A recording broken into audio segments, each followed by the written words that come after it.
Hey, hi everyone. Good evening. Thank you so much for joining us. We have a very exciting conversation planned for everyone here today. We have a team from the Circle Incubation as well as entrepreneurs who are joining us, and we're very excited. At the Circle, we are trying to reinvent schools and after schools in order to empower children in low income communities to thrive and make their communities and the country a better place. We run a few programs to this end. We have the Circle Incubation, which is a 2-year full time program for entrepreneurs who wish to create their own school or after school programs which are reinvented and are in service of children in low income contexts. We're going to hear from two entrepreneurs who've been part of the Circle Incubation. And apart from the incubation, we have the Circle Labs, which is a platform for short term programming where we create forums and conversations that spark thoughts in educators and people, different stakeholders in the schooling ecosystem. We have cohort-based program for people who want to learn more about reinvention. We also give out grants. This conversation is also a part of the Circle Lab. We have Shruti and Sakshi joining us for this conversation today. Sakshi is a Circle partner. She was the part of the first ever cohort of the Circle incubation. She is building Hope School in Jalalabad. It's very exciting, and you'll hear all about it. We have Shruti with us, who is an entrepreneur from the second cohort of our incubation, and she's building Kamal Vidya Niketan School in Kathiwada with the Kathiwada Foundation. And lastly, we have Manyata from the Circle Incubation team. She's a senior manager with the program and works very intensively with our entrepreneurs. So over to Manyata, and this is going to be a very exciting and hopefully interactive conversation. The first 20-30 minutes will just be us setting context around what does it mean to understand your core demographic and your community's needs, especially in the context of building your school and after school program. A few norms: keep putting in your questions and insights in the chat. We'll make sure that we take it up towards the end of the session. And that's about it. And have fun and take lots of info in. Over to you, Manita. Thank you so much, Amina. Hi, everyone. Nice to see you all here today. My name is Manita, and I work with the Circle Incubation, as Amina has already shared with you. So today's topic is a very interesting one. It's about understanding your core demographic and understanding your target audience. And before we get into hearing how Sakshi and Shruti actually did that, I thought I'd just take some time to share with you why that's even important and what we mean by that. So I'm just going to quickly share my screen. Amina, I think you're going to have to stop sharing sound. Okay, thank you.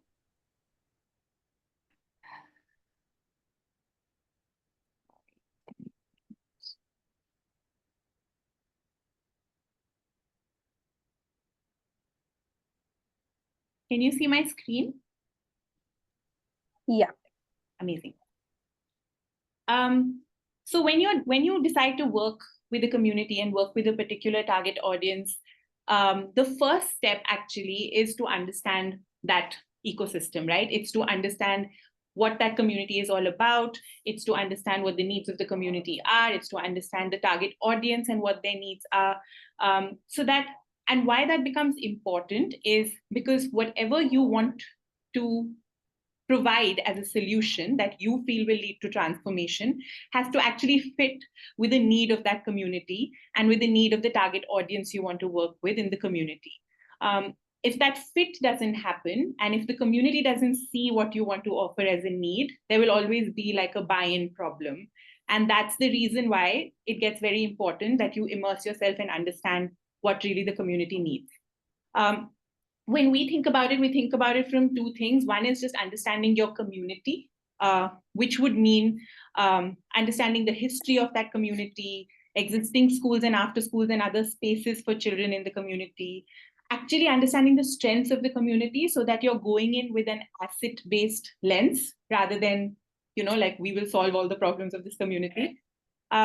Also to understand the different stakeholders who play an important role in the community, right? Whether it's the teachers, whether it's the parents, whether it's even community leaders who are probably could be very important decision makers in that community.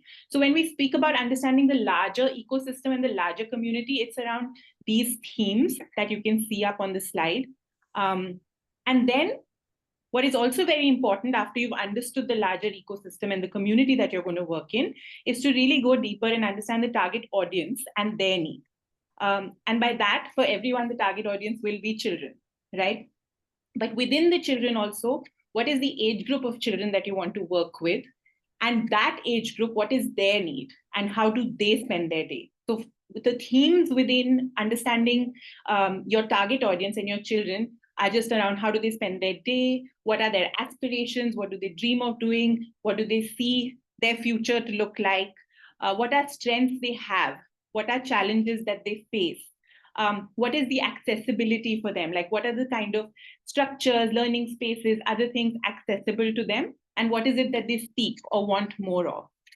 When you can answer all these questions holistically and get deeper into this holistically, is when whatever you are trying to provide as a solution will be something that will actually be relevant to what the community needs and the child needs. So I just wanted to set some context of that before getting into the conversation we have with Shruti and Sakshi. I'm going to just stop sharing my screen because I know that they would like to share their screen and share their journey. So I'm going to ask Shruti and Sakshi to come off mute and maybe start by introducing yourselves, and then we can get into a Q&A. Thank you, Manita. I can start. Hi, everyone. I'm Shruti. I started my journey in education with Teach for India. So I completed the Teach for India fellowship in the community of Dharavi in Mumbai.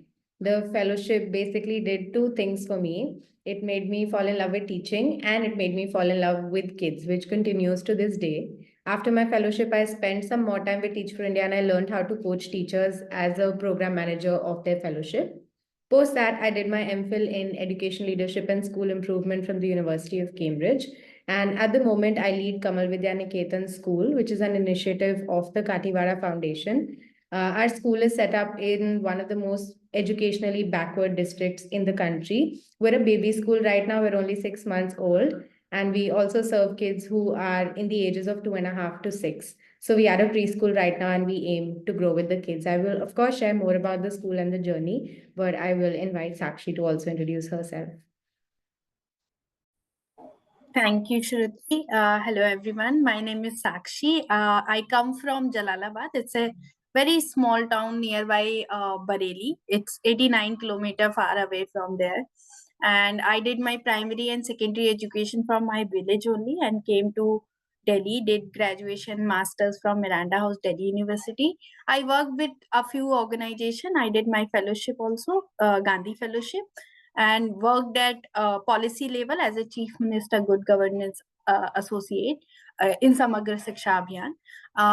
During my journey, I realized that I found my purpose in my college time because I realized I come from a very low economic community and I face this challenge where people don't educate their girl child, and that made me realize that I need to become the same resource person that my father became to for me.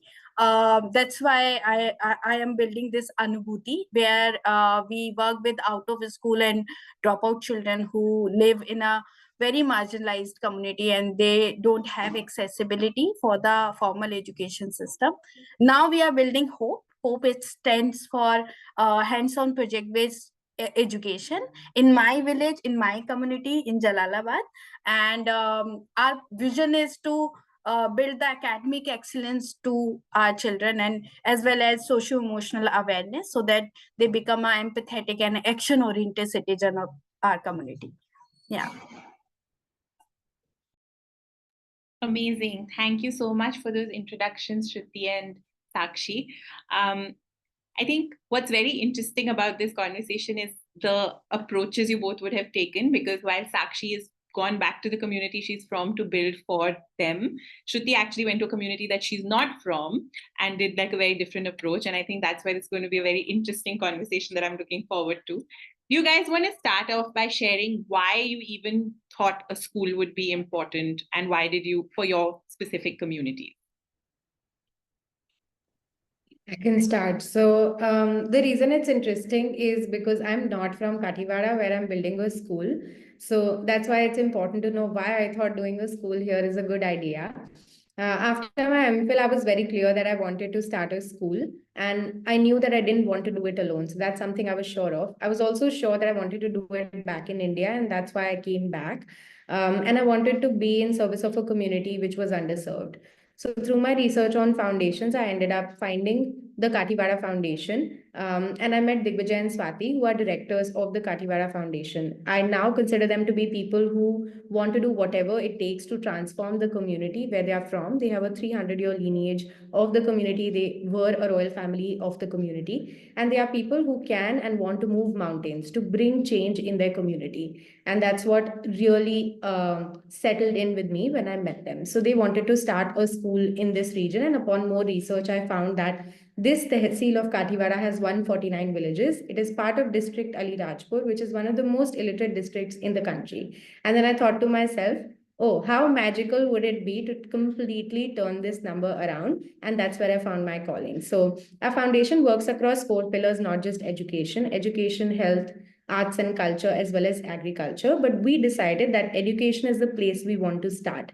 Why education? Because education is a space through which we can sow seeds of change. And hence, we thought starting a school here is most important. We did our research of going to schools around the region, and we realized that we actually want to put a proof point on the map of Kathiwada, and that proof point has to be a school. It has to show what's possible for the children of Kathiwada, and then basically the school becomes the epicenter through which we work with the communities and everybody else in Kathiwada. And so that's how we decided that the school is where we start, and then we build from there. Amazing. Thank you for sharing that, Shruti. Sakshi, do you want to share? Yeah. So I will share one story. I just met, I came after 15 years to my village and I visited my school and I saw a dark room where no teacher, no labs, no library. And if there is something, they are locked. Also, just a minute.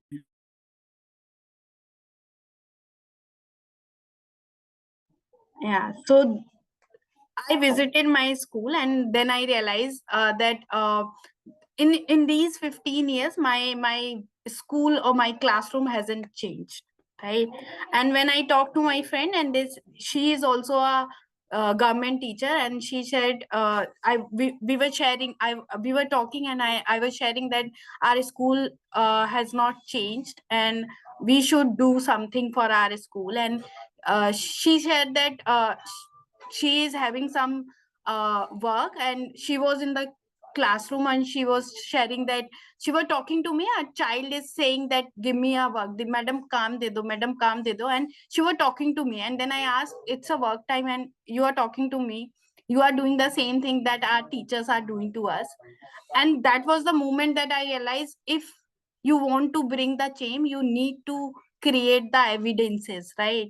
And for that, uh, I realized a school would be a best thing to initiate in our community, so that we can build a center of excellence where people can learn, where we can bring best practices, so that low income and government school can bring these practices to their own schools. So that was the purpose to bringing or building hope here. Amazing. Thank you so much for sharing that, both of you. So once you identified that it's a school that you want to build for your community, how did you go about the process of actually trying to understand your core demographic, understand their context, and go into the nitty-gritties of what do they need? Yeah, I can start. Sakshi, maybe can you share the screen with the slide? So something I want to start by sharing before Sakshi shares the screen is I feel like understanding your core demographic is so important because it does two things. it starts by defining, and then it eventually dictates the course your program will take. So I think it's so important to understand who are you creating for. And when I think about how I want to understand my core demographic, I keep things really simple. So I think about how well do I know my best friend? And I try to understand my core demographic in that fashion. So I don't just see them as people who are receivers of what I'm creating. I try to look at them as people more than people who are part of what I'm creating. So for me, since I'm not from Kathiwada, it was extremely challenging to understand the context. But what I knew was that knowing a region felt like a skill that's transferable. So I knew that I could do anything and everything that it takes to understand my region quickly and deeply. And after having done it for about 1.5 years, I can say that I could do this in another region as well, because I feel like the skill to doing it is transferable. How I started off was that I lived by my definition of the core demographic, and I thought to myself, why do I want to understand the community? To understand what kind of school I should create for them. The Circle Incubation really helped me to get started with this process because I was not from Kathiwada. So one of the modules in the incubation in the beginning is to understand your community. And they ask you to do things like go take a walk in the community, visit the schools in your region, conduct focus group discussions with the parents, with the teachers, with the elders, with the children. And so I did that. I've always been a very studious person. So then I took all these tasks very seriously and I took it upon myself to excel them. The spaces that I started with was schools, because educational spaces are where I feel the most comfortable. So what I did was, through the help of Digvijay and Swati and their connections, I first did focus group discussions with the students, with the parents, with the teachers of the community. These conversations were good starting points, but as I was doing these conversations, I realized the information I'm getting in them is not so authentic, because I am holding conversations with these people, but they don't really know me. So what they're telling me are probably things they think I want to hear, but not things that they actually feel. Um, and so then what I did through those focus groups is I kept asking people, even as I visited the neighborhoods, tell me what is the best school that you think is here? What is the worst school that you think is here? And what is everything in between? So through those conversations, I identified the different schools around the region which I wanted to visit. Step two, I started visiting these schools. As I was visiting these schools, I wasn't just looking at what the current level of education is in the place, but I was also making friends. So I was getting contacts of teachers, other people that I was visiting, meeting in the schools, and that's how I built my connections. As I was visiting these schools, after visiting them for about a month, I decided that I'm going to be teaching in these schools. So teaching is my biggest strength, and it's something that I feel a lot of comfort in. And then I went back and I taught for a year in these 8 to 10 schools. So I taught in schools from Anganwadis to about grade 10. And through teaching is how I built my context. Sakshi, you can move to the next slide.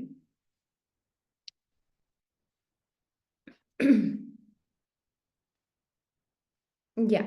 So as I started teaching in these schools, I realized that after teaching in these schools, I was already building a lot of trust with the community. After teaching in these schools, I'd go with the teachers to the community and meet the parents of the kids that I was teaching. Initially, what happened was I was forcing to get invitations and going to the community, but eventually, as the parents realized that I'm actually already teaching their kids in their respective schools, they started inviting me to the community. So through the process of teaching and learning, in a way, I was already starting to show what I could create if I had an entire school to myself. By just going in the existing schools and making small changes there. So that helped me to understand the context of my community. Eventually, after the 5th or 6th month of consistently doing this, what I started doing was I kept having more conversations with people again and again. So I'd meet the same people again, and then my conversations with them kept getting deeper. They were more organic and they had a lot more depth in terms of what they want for their kids. What are they willing to do for the education of their child? And that's how I built my context of the community. Yeah. Sakshi, you want to share? Uh, Thank you, Shruti. This is so beautiful. Uh, so for me, it was very difficult because I started my journey with this thought that coming back to my community and sharing that there is a problems, right? Where you born and brought up, you can't see the problems in your roots, right? So that was very difficult for me at that time. But because I did my Gandhi fellowship, so I really enjoy working with the community and working with the children and their parents. So what I could able to see, I just mapped down my stakeholders, where I will be going first. So I started with the sarpanch, pradhan, and talking to them, understanding their lens, how they are seeing the community. And then slowly I got to know the demography, or how many people are living, right? How many communities there are. And there are sub communities also, right? कि छोटे गांव वाले इधर रहेंगे, इस जात वाले लोग इधर रहेंगे, इस कास्ट के लोग इधर रहेंगे. So I understand the whole community as per the caste, religion and population, कि कहाँ पे कौन कितना ज्यादा लोग रह रहे हैं. And then I surveyed schools in that town and understand. I started with my school. Then we have a community manager in the community. So that person is doing a door to door survey, door to door, one on one interaction with the parents and the children to understand their need. We also map down some areas where children are going and doing work. You can see in the picture that in this video that children are harvesting singhadas, right? Chestnut from the pond. So and also one of the mostly children are working in the brick mill. So we identify these areas where uh, I can know the needs and aspiration of the children in depth. Also we did this community visit and village chopar, bal chopal, where we organize some meetings where they share their hope for the community, where they share their fears, how they are seeing their community in depth, right? So we planned a survey form, we planned a group discussion, what are the questions that we are going to ask, and what are the objective of these questions, what we are going to get from these, right? So the purpose of doing all these things, to understand the need of the student and the community, to build the curriculum and the teacher training program and community curriculum. Hope is a community focused school. So we always thought that we will building a parents and community curriculum, so that we can engage them in a fruitful manner, right? Second, we did the pilot. So before our launch, we launched in August only, and before that we spent 6 to 8 months in the community. We tested our curriculum, we tested our teacher training program. We realized, we found that our children are speaking in Dehati, right? And Dehati to Hindi to English is very difficult. So how we can build our curriculum into Dehati to English language, right? Also, we realize 80% children are coming from the low economic background. So they don't have houses, they don't have electricity at home, they don't have toilets at home. So that helped us to understand the challenges, because if a child need to come to school, they need to go to washroom घर से 1 kilometre की दूरी पर. So how we can help that child when they are coming to the schools? We do the counseling. We also understand that how we can, because 20% our children are like their parents is not there, right? So they are single parent child or living with dadi and nani. So how we can provide them emotional support in this journey, right? So these are the parameters that we are able to get it. Also because it's a very remote area, it's you can't, it's a tier 4 or 5, if you can say, the area. So we don't find any teachers, right? And if there is a teacher, then we need to create a very comprehensive training program, because they don't know teacher presence, they don't know the classroom management. So how we can help them to understand, to operate in the classrooms, right? So we spend in this pilot, we tested these three things to understand what is relevant to our child.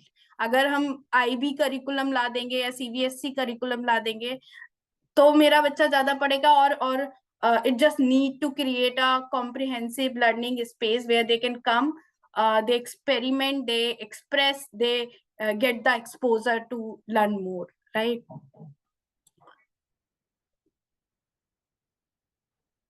Yes, Manita, over to you. Okay, thank you. I was just wondering if you're done. Okay, amazing. Thank you both for sharing that. Shruti, you want to say something? I just wanted to add something. So, through the process of community visits, one is to like really understand how to go about it and what's comfortable to you, how you want to build the context of your core demographic. For us, couple of things that we realized as Sakshi was sharing, I wanted to add. For us also, something I do every time I'd spend time in schools and in the community is to always come back and reflect on the information that I'm getting and how I can group that information best to make decisions for my school. Like how Sakshi described, what are the different kinds of people in her community? For us, we had three sub communities. We had the Adivasi Bhil community, people who do farming. We had people who have small businesses, who are either Gujarati or are Rajputs. And then we had people who have jobs or work jobs as teachers or work in the government offices in the community. I know this is a very simplified way of grouping them, but the reason for doing this simplification is to use this information to make decisions in school.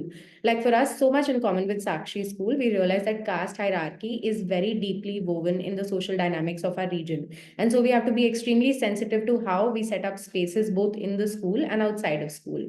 We also realize that there is generational trauma of poverty in our community, which exists to this day. And so income is a very sensitive issue to talk about. We also realize that patriarchy is the norm and family sizes are extremely large, average 5 kids per family and more in some cases. The other thing that we realized is that family incomes are not consistent for our region. So if anyone were to ask me, how much does the parent of your kid earn in a year? I cannot say for sure because their incomes are so dynamic. One, due to farming, and two, because of a lack of jobs. We are also in a very remote area. And so the way employment is structured here is very different from how it would be structured in a tier 1 and 2 city.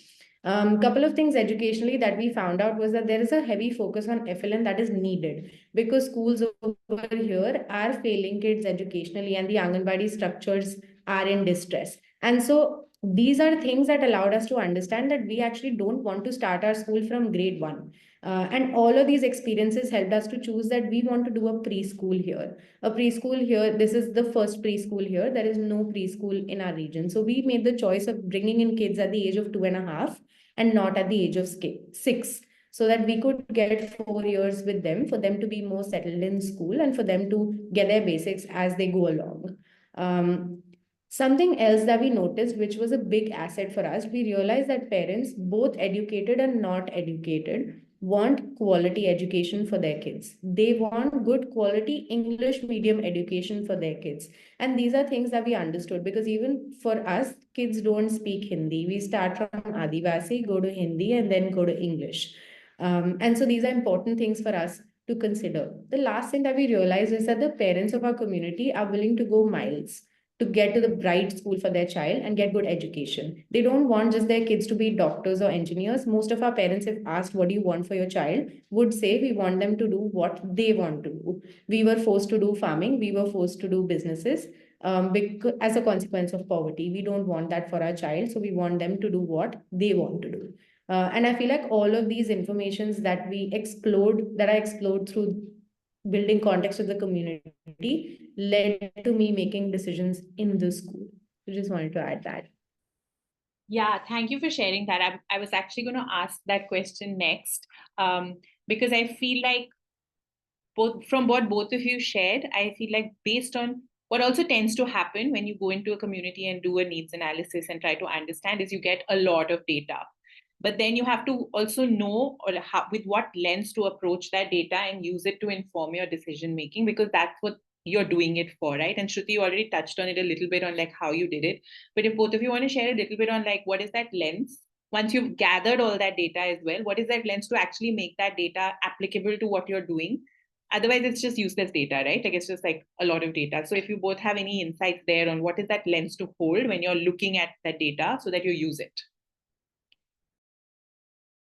So for me, as I shared that, firstly, my curriculum tweaking as per the need of the child, because we plan in depth that यही होने वाला है, this is happening with the child, this how, क्योंकि हमने बनाया है, it's researched, so then it will be like going as it is. So these insights and these data help us to tweaking our curriculum as per the need. Secondly, help our teacher to operate in the classroom as per the child's need and in the community with the parents and the community members. So these help us in planning, in execution, in assessing the need of the child, how we are taking the tools and some other approach to deal with them, to discuss with them, to take out the information from the community. For me, this work like this, Manyata. I can add. Yeah. So, for me, like the first bit, which is more important than doing something with the information, is using the lens of acceptance. The region that I experienced, for me, there were a lot of things that triggered me personally as a person. My social economic context is very different from that of my community. And so when I discovered things like family sizes of 7 to 8 people, a lot of patriarchy, a lot of caste hierarchy, the instant feeling can be, I want to change all this. But for me, it's very intentional to go in with acceptance, knowing that I see who you are. I'm curious about why the situation is like this, and I don't want to change it all.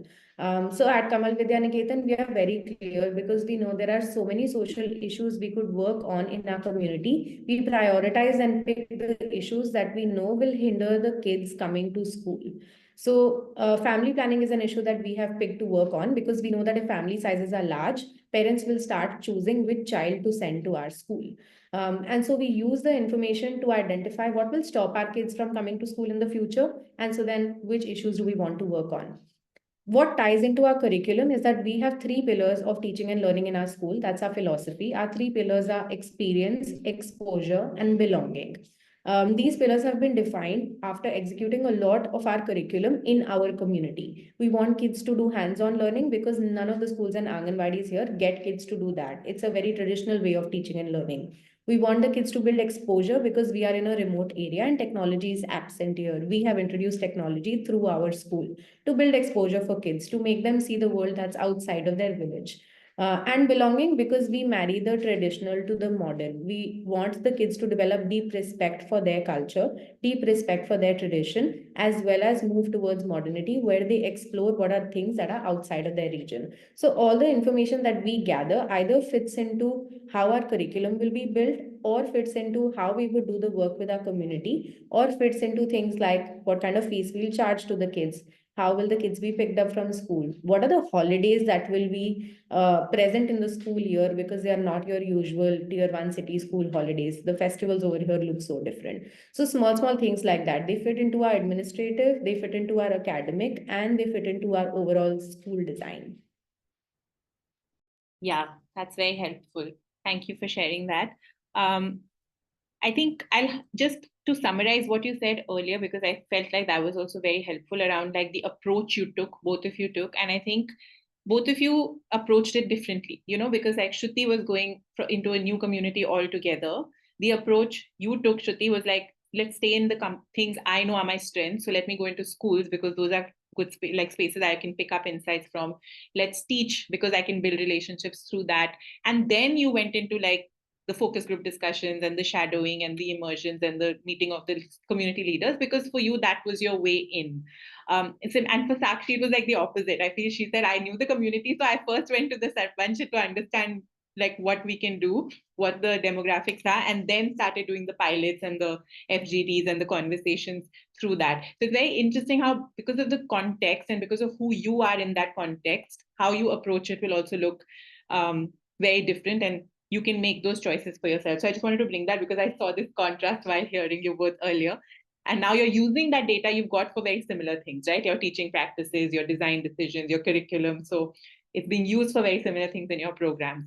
So that was a nice, interesting contrast to commonality I saw. Okay, thank you. This was like very helpful. What I do now is I'd love to open it up for some questions from the folk. If anyone has any specific questions for either Sakshi or Shruti or both of them on anything around this topic, you can use the chat or you can unmute yourself.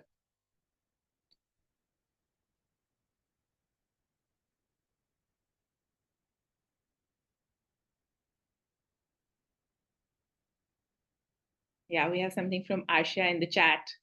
Very beautiful question, Ashya, because I highly believe in this, and we have a data privacy policy in the organization. So what we do, we try to keep the data with us, and if we are sharing with the other people, we share with the anonymous data, right? So that that creates a transparency and the trust among the community and the parents. Also, the second thing is that uh, because you know everyone, and so you need to build the culture in the school also, because teacher don't become a bias for particular community or a particular child or community member. So we always talk about this in our culture circle or hurdles, so that they understand why we are doing it and how it is important to operate with the lens that every person have their own experiences and their own way of operate, right? So we talk about it. Dialoguing is very, very important. And the second, whenever we share the stories and case studies, we write it in a third person thing, so that we can also we are sharing the pictures of the children. We try to blur it out, or we ask our partners also to keep it safe, because we are also taking the consent, but we try to not publish it publicly. Yeah. Thank you, Sakshi. I see there's a question in the chat, but I think it's a little beyond the scope of the topic today. So if there's something for the scope of this topic, that would be more helpful. Yeah, friends, now the space is yours to ask. We have two individuals who really looked at understanding the community and using that to drive the program they're building, and using that to um, um, perfect it and make it improve it year upon year. We consider this an integral aspect of not just the incubation, but even before incubation. The approach with which you come towards understanding your demographic, and therefore understanding your problem, and therefore really contextualizing a solution. So we would love for you to ask questions around that right now. This could be questions that support your understanding. And yeah, awesome. Murtaza has a question. Yes, go ahead, Murtaza. Who was it? Sorry. Sridhar here. I just Sridhar. had a question. Yeah.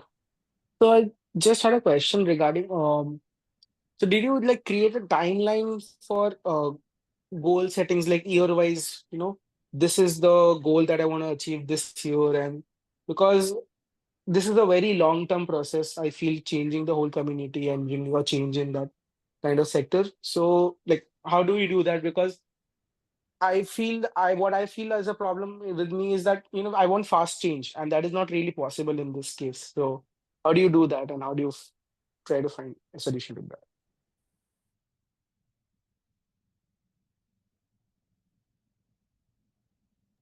Who wants to take that? Do you want to try? Yeah. Such a lovely question. It's so satisfying to see fast change, but it's unfortunate that that's not possible with the kind of work that we want to do. So for me personally, I don't go in with the thinking of I want to change the entire community in X amount of years. I very much go in with the thinking of I want to create a fantastic school that offers what the community wants, with the hope that the kids will transform the community, and they will choose to transform what they believe needs transformation, not what I believe needs transformation. And you'd notice that because we are a preschool, so we start with kids who are 2.5 years old, and imagine the long, arduous journey we are going to take with them till they get to the point where they bring that change. We are intentional with not seeing change only as outcomes long term. There are smaller changes that lead to big transformations that need to be intentionally seen every day, every month. And so we are cautious with that. When you speak about goals, we do have goals that we work on academically and community wise, year on year, quarter on quarter. And those are intentionally designed by the school, but that I feel like each school will have their own based on their context. I don't know if that answers your question. Sakshi, do you want to add anything? Yeah, I am totally aligned with Shruti, and but just share one thing that how I see the change. I see the small changes, right? Like for example, if a family is having a domestic violence, if family is having the alcoholism, if a family is having a uh, abusive behavior in the parents, right? So my first priority is creating that conversation, and if both parents are coming together and talking about it, this is the biggest success for me. So how I have decided this thing, what are the things that creating a disruption of in my child's learning, and how I can work on that. So creating such scenario or milestone will help me to be motivated and also achieving my goals in a particular timeline. Yeah. I also think what I would also add, I feel when it comes to community needs and understanding your stakeholders, I feel like it's an ongoing process, right? Like I feel like that is something you can never end. It's not like before I start, I'm going to do it and then I don't need to understand them anymore because my school is up and running. And I think both Sakshi and Shruti are examples of that, right? They are in their communities, they are meeting their parents, they are going into the community and engaging with stakeholders, because it's not going to be something that just happens once and then makes the change forever. So that's something to keep in mind as well about how it needs to be ingrained in your process. We had a question from Murtaza. Murtaza, would you like to voice yourself, and then we'll come to Joyita? I can see your hand, but I'll first give Murtaza the chance. Murtaza, would you like to voice yourself, or would you just like me to read it out? Hi, Manita. Just Hello. wanted to know, how did you choose your non-negotiables? Because with a small community like that, there are different opinions from different stakeholders. So you mentioned about belonging, like, but how did you come across your teaching and learning pillars?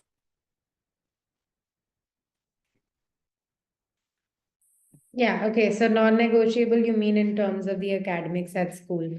Like I shared, for us, a non-negotiable at the moment, since we are doing preschool, is that we want to build foundational literacy and numeracy skills in our kids. Why is that a non-negotiable? Because what the parents want for the kids is good quality English medium education, and that starts with the kids having their basics in place. How we do foundational literacy and numeracy, we have our own pedagogy of teaching and learning, which uses these three pillars to teach it in a non-traditional fashion so that the kids master it. And so for us, academically, that was our non-negotiable process that we've designed, is designed based on what's not available to the kids in the region, and based on our own research. What do we think is a process that will get kids to reach that goal the fastest? Non-negotiable for the kids is this. Non-negotiables for the community that we work with, our expectations that we set at the school, saying get your child ready in time for the school van. We're making the effort, meet us 50-50. We're making the effort to send vans to your villages to pick up the kids. What we need you to do is to help us by getting the kids ready on time. Non-negotiables for the parents, they support us in getting the kids to school. For example, it rains for about 4 months very heavily in our region, and they support us by repairing the roads through which our vans need to go to the different villages to bring the kids. So they work in partnership with us. We don't enforce things on them, they don't enforce things on us. We work in partnership towards the goals that we have set for the kids. I hope. Amazing. Sakshi, you want to add anything? For me, is like, because it's my community, so it's a very personal, emotional connection with it. But I spent around 1 year to understand it better. We did research and we got some very shocking data that 50% students are dropout, right? And 78% children are not grade level competent. The most important part that I got to know that 40% families are living in the poverty. So these are the database that make me realize how much important and urgent the problem is to solve in my community. So that's why I thought that for me is non-negotiables are like creating such a space where everyone is participating in the community and the child level, where we want to create the spaces. We are just creating the space and we are calling the people and join that particular space. We also, because as Shruti shared that they have a pillar, as we also do, we have a learning philosophy that have 3 E's, where exposure is the must, and for exposure we are bringing the outer world in that particular smaller world, right? How they can participate in this process. So participation, we will just want a participation or we don't want anything. So that is the thing that is non-negotiable for us. Amazing. Thank you. Thank you, Sakshi, for sharing that. Joyita, we'll take your question. You're on mute, Joyita. So, hi, it's been very interesting listening to you. I will quickly go to 2, 3 things that I've jotted down, which I'm very interested to know from both of you. One is Shruti was talking about English medium education and how the demography, the local community wants that. And this, I find it a little hard to grasp between what the local community wants and what the education policy of the country, or what we have seen around the world, what works in terms of local language. So, whatever I have understood about education, that if it is delivered in the local language, then it is much more effective. But yet, the local demography is aspirational and wants English medium education. How do you reconcile the two is my first question. Second question is, I am very confused when it comes to curriculum, and we are talking a little bit of curriculum here and very connected to what local aspirations are.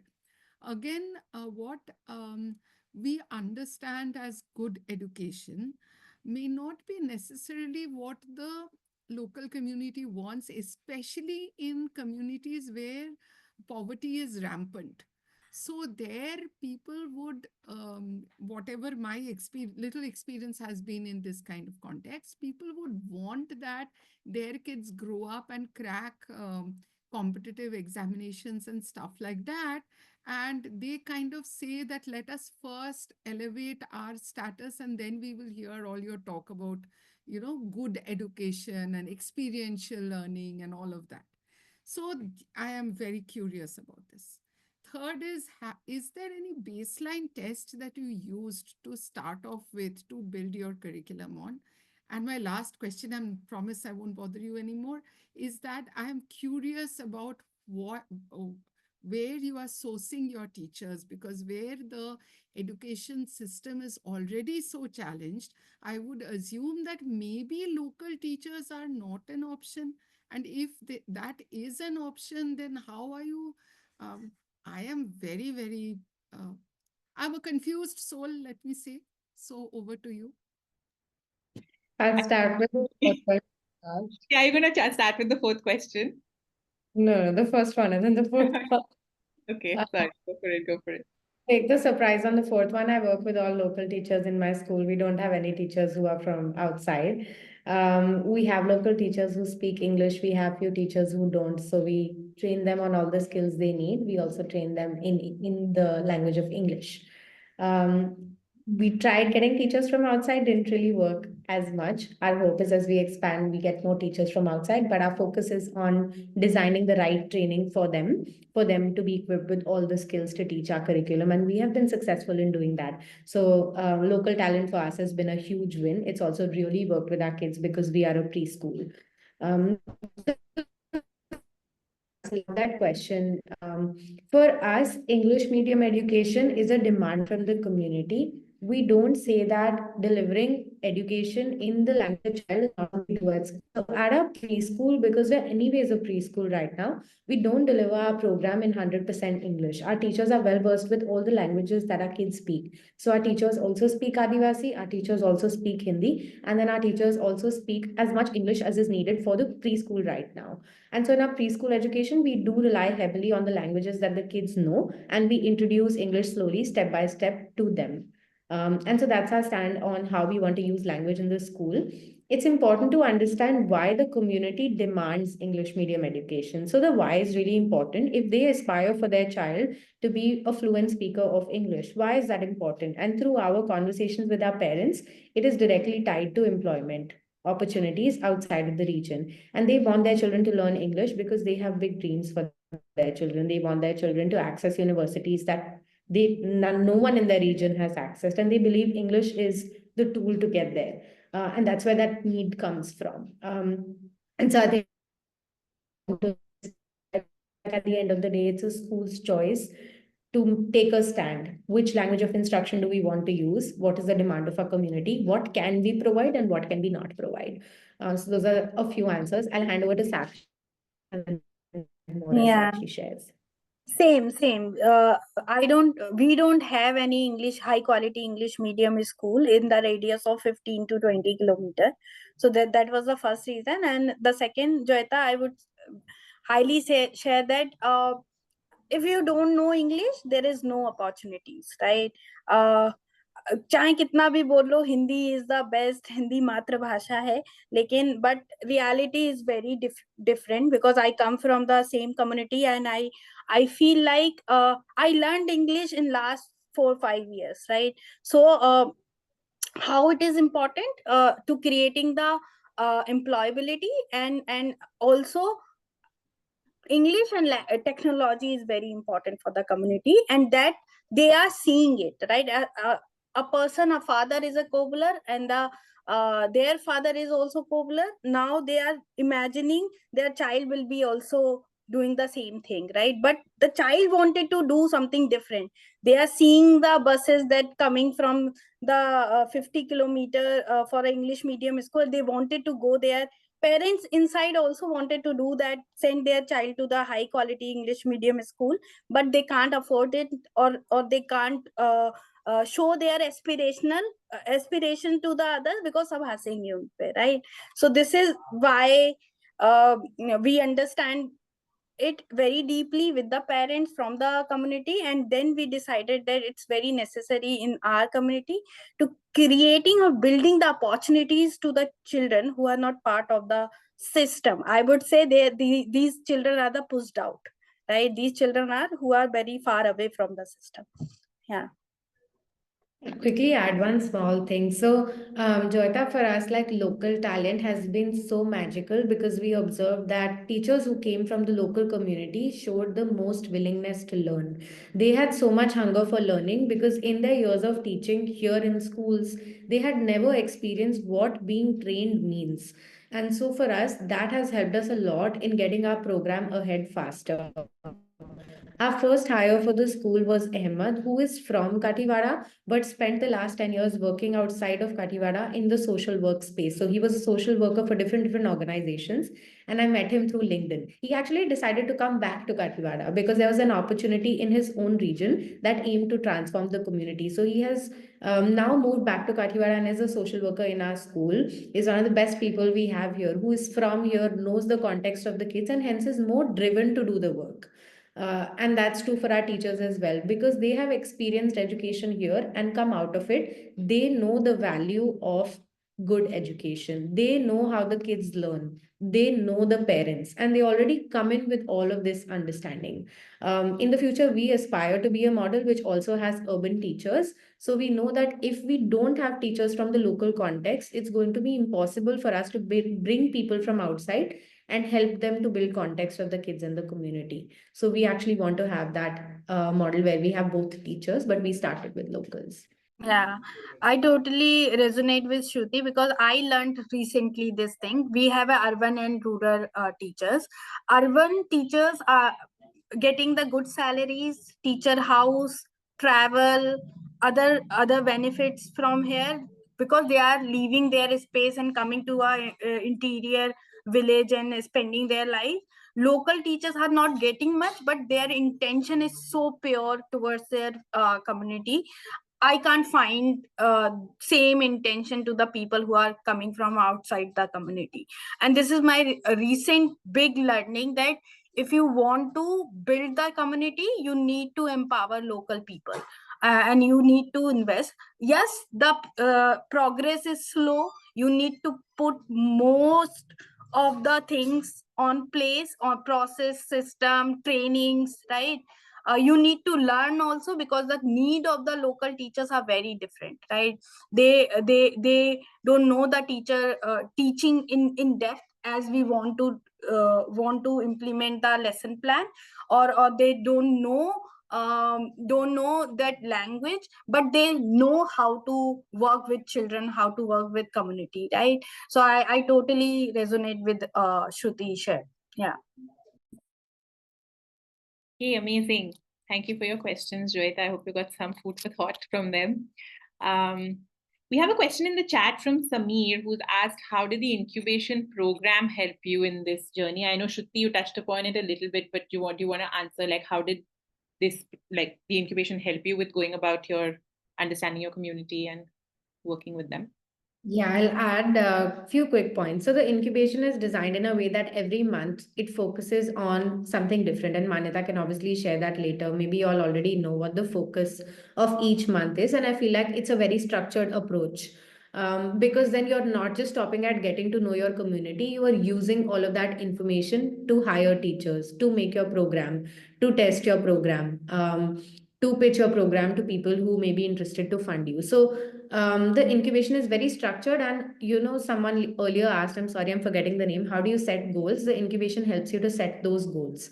For everything that you work on, which helps you to design your school, you set a goal and you work towards it through the incubation program. The sessions also offered me a lot of things that I didn't know about building schools. So yes, I'm a curriculum teaching person, but I am not a hiring person. And I learned a lot about how to go around hiring teachers. I learned a lot about how to go and fundraise for the school. So it equipped me with skills that I didn't have, and it helped me to strengthen the skills that I already had. And that's how the incubation helped. Very structured approach to building a school. Sakshi, you want to add? Yeah, similar thing, but the one thing that helped me a lot to open up my mind because I got a best exposure of best schools, exposure of best teaching pedagogy, curriculum. I got the best exposure of coaches, right? So exposure part for me is very in depth. I would always share that जितने school मैंने अपने 8-7 साल के career में नहीं घूमे उतने मैंने 2 साल के इंक्यूबेशन प्रोग्राम में घूमे and such that I was not able to imagine one question asked by Pooja that if you don't have any crisis, like you don't have any resource crisis, so क्या तुम बना सकती हो अपने बच्चे के लिए, right? And I was not able to think. मैं कह रही थी एग्जीबिशन करा दूंगी, एक म्यूजियम बना दूंगी, right? I was not able to think but visiting all these schools if you share right now क्या करोगी, I can think about the space, I can think about the other things, but the aura and the openness towards the learning spaces or learning opportunity, I could have, now I can think about it in depth, right? So that was the biggest thing I would say I am taking from this.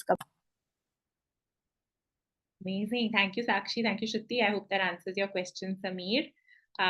We have Vidya Aranya's hand also up. Vidya, would you like to voice your question? Yes. Thank you so much. I've been waiting so long, and a lot of questions have been going on, and a lot of uh, discussions and sharing of information going on. But rather than wasting the time, I'll just want to ask, like दोनों ने बहुत अच्छा काम किया था, और दोनों ने एक इंस्पिरेशन बनाया कि हम लोग कैसे बना सकते हैं, हम लोग कैसे एक रूरल विलेज या विलेज को हम लोग कैसे बना सकते हैं एजुकेशन के हिसाब से। तो मेरा प्रश्न है कि अ, इस प्रोसेस में जो हम लोग ये कर रहे हैं, इस प्रोसेस में तो कंपलसरी कंपटीशन अदर स्कूल से होगा, और rivalry with local people and local panchayat people से हो सकता है।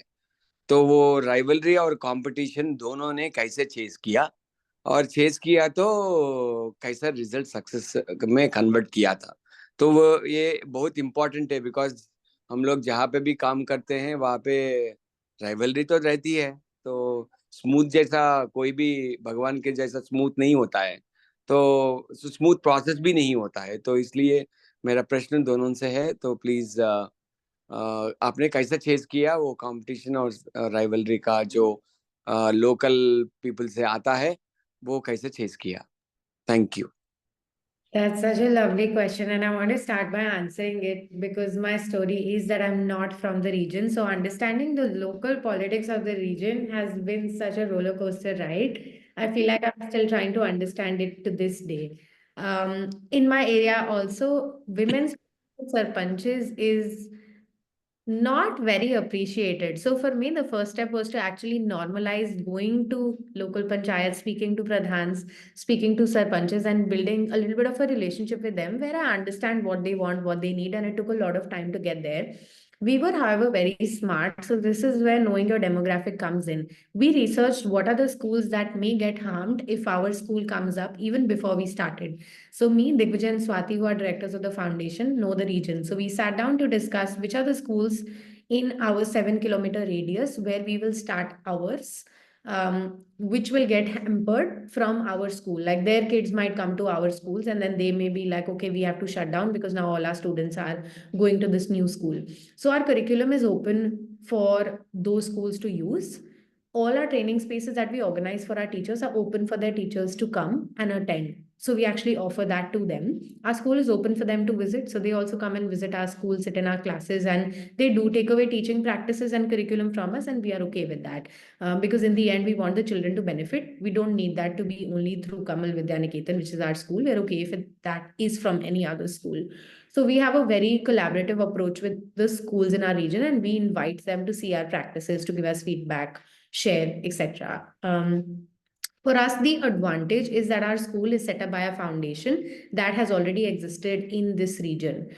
So that benefit does come to us because the relationships have already been established in a way that if there is a problem that we are not able to solve for and there is a loss for other schools, that conversation can be handled by the directors of the foundation. So I have to add that that's a benefit. Sakshi.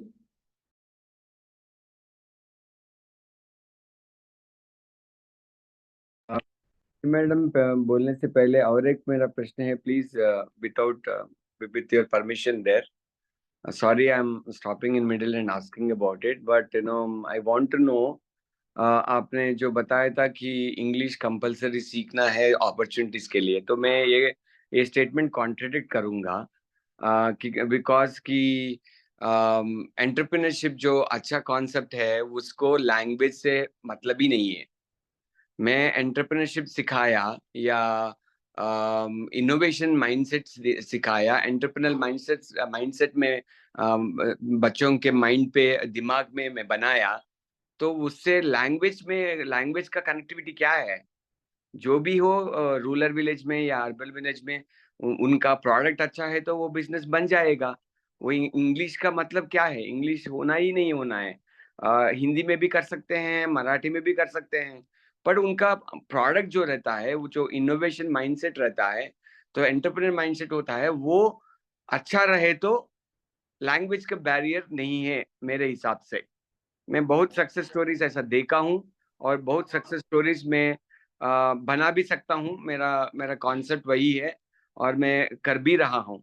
जो लोगों को English नहीं आता है, वो interview पर like बोलते हैं वो इंटरेस्टिंग पर्सन है, तो वो बात नहीं कर पाते हैं दूसरे लोगों से, वो लैंग्वेज नहीं आता है, लैंग्वेज आए तो भी बात नहीं करते हैं। पर लेकिन हम लोग उनको ऐसा मोटिवेशन दिलाते हैं, हम लोग उनको इंस्पायर करते हैं, एस्पायर करते हैं कि आपका माइंडसेट है वो आपको लेके जाएगा बहुत सक्सेस और बहुत अच्छी लेवल पे। तो आप दोनों से मेरा प्रश्न है कि आपने जो लैंग्वेज के बारे में बताया, प्लीज वो आप रिफ्रेम कर सकते हैं कि ये भी सही है क्या कि हम लोग लैंग्वेज के बिना भी हम लोग एंटरप्रेन्योरशिप माइंडसेट और इनोवेशन माइंडसेट करा के उन लोग अच्छे बच्चों को बहुत अच्छी जगह पे ले जा सकते हैं। ये मेरा प्रश्न है। Thank you. Sorry if I have hurted Thank you. Anything. No worries. You are right at your place because you are operating with your experiences, and I totally respect that. For me, I totally aligned with you कि skill set अगर आ गया, अगर आपने उसको इतना सक्षम कर दिया, इतना अच्छा बना दिया, वो सारी चीजें दे दी जिससे वो अपने बिजनेस को सेल आउट कर सकता है अपनी कम्युनिटी के अंदर। बट एट द लास्ट क्या वो, मैं ऐसे देख रही हूँ, क्या वो उसी गांव तक सीमित रहेगा या वो 4 गांव तक फैलेगा या उससे आगे गांव तक जाएगा, राइट? वो डिपेंड करता है उस पर्सन की एस्पिरेशन पे भी। तो आप अपनी जगह बिल्कुल सही हैं। सॉरी, मैं आपका नाम भूल रही हूँ, नाम क्या है आपका? मेरा नाम शंकर है और मेरा एक्सपीरियंस शंकर। एनजीओ में और सीएसआर में 23 इयर्स ऑफ एक्सपीरियंस है मेरे। बिल्कुल बिल्कुल। तो इसीलिए मैं कह रही हूँ कि आपके एक्सपीरियंस से आपने वो चीजें देखी होंगी। आप और कई सारी ऐसी सक्सेस स्टोरीज हैं भी जिसमें लैंग्वेज का इतना कोई बड़ा रोल नहीं है और लोग कर भी पा रहे हैं, लोगों ने बिल्ड भी किए हैं बड़े बड़े आइडियाज। मैं उन कम्युनिटीज की बात कर रही हूँ, मैं अपनी बात कर रही हूँ कि मैं बहुत कुछ बहुत बड़ा करना चाहती हूँ, मैं ग्लोबल लेवल पे जाना चाहती हूँ, बट मैं अभी तक क्यों नहीं जा पाई? क्योंकि मेरे पास लैंग्वेज नहीं थी। आई वॉन्ट टू बिकम मैंने कई सारे ऐसे फोरम छोड़ दिए बिकॉज ऑफ लैंग्वेज, क्योंकि मेरा सिलेक्शन ही नहीं हुआ, मेरी भाषा के बेसिस पे मुझे रिजेक्ट कर दिया गया, राइट? लेकिन कई कई सारे ऐसे लोग होंगे जो शायद भारत के लेवल पे काम करके खुश होंगे, उनको लग रहा होगा कि मैंने 4 गांव में काम कर लिया, 2 डिस्ट्रिक्ट में काम कर लिया, 2 स्टेट में काम कर लिया, I am happy with that. But कई लोग ऐसे होंगे कि भाई जो मैंने बनाया है, जो मैंने प्रोडक्ट बनाया है, वो आसपास के कई देश उसके बारे में जाने और भारत के बारे में जाने, राइट? तो अलग अलग एक्सपीरियंस के बेसिस पे लोग अपनी प्रायोरिटी रख सकते हैं, राइट? बट मैं चाहती हूँ कि अगर मेरा बच्चा वो एस्पिरेशन लगता है कि वो भारत का नाम दूसरी सिटीज में भी जाके रोशन करे, तो क्यों ना उसको वो लैंग्वेज आती हो, क्यों ना मैं उसमें एक्सीलेंस लाऊं, right? Thank you, Sakshi. And I think that's like, again, difference in context, difference in what you choose to do, and that's totally fine. Each to their own, what you'd like to prioritize for your community and your children. There's no right or wrong answer here. Okay, amazing. We have space for one last question in the interest of time. And if we can keep it in the realm of the theme of this forum, it will be good. So if anyone else has a question around community needs, how to approach understanding your demographic, anything around that for Sakshi or Shruti.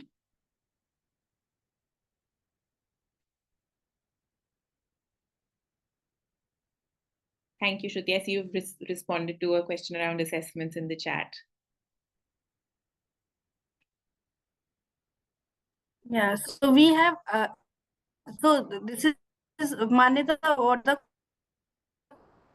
Sakshi, you're stuck. अपना आप video of करो एक बारी. question?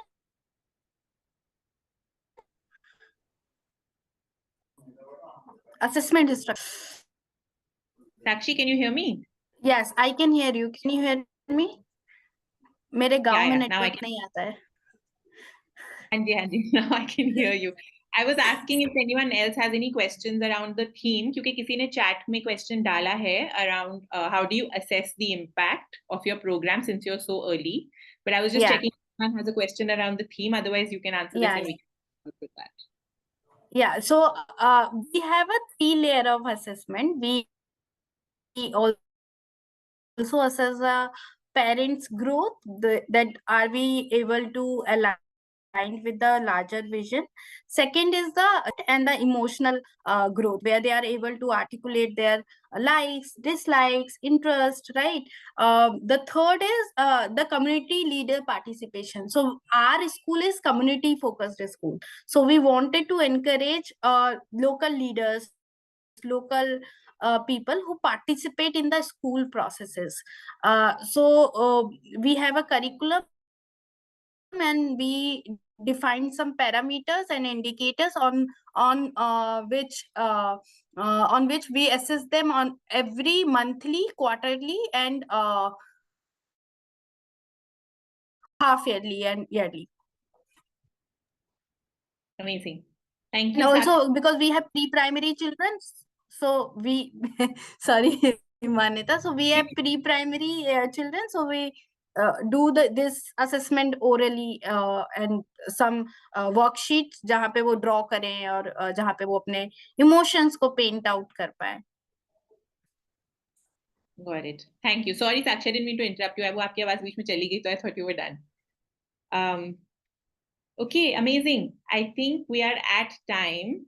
So Shruti has left her details in the chat. Sakshi also had earlier shared it, I think. So you guys can connect with them and follow their social media handles to know more about things, the exciting things they're both doing in their schools.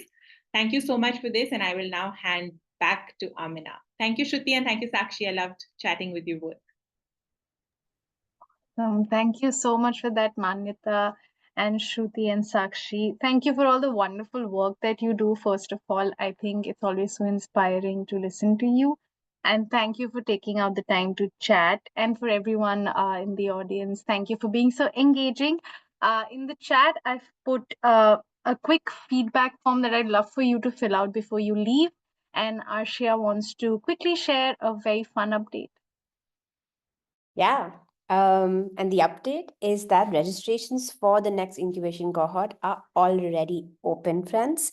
Amina is going to be sharing the link right now in the chat, but in case you miss it, in case it goes somewhere in the ether, it's on the website. If you go to the incubation page, you have the link there as well. Just go there. It takes you 2 minutes to register.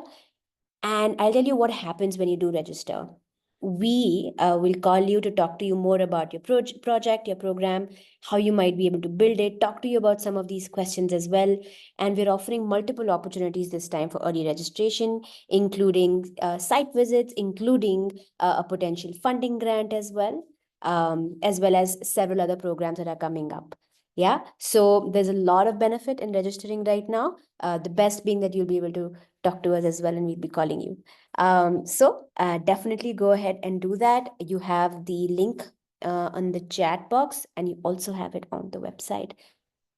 Yeah, so good luck, friends, and have fun. And Manita, thank you so much for very expertly moderating this session, and Shruti and Sakshi, inspirational as always. I loved the depth with which you've really, cared for your community, and I hope that everybody who applies for the incubation this year brings that with them as well.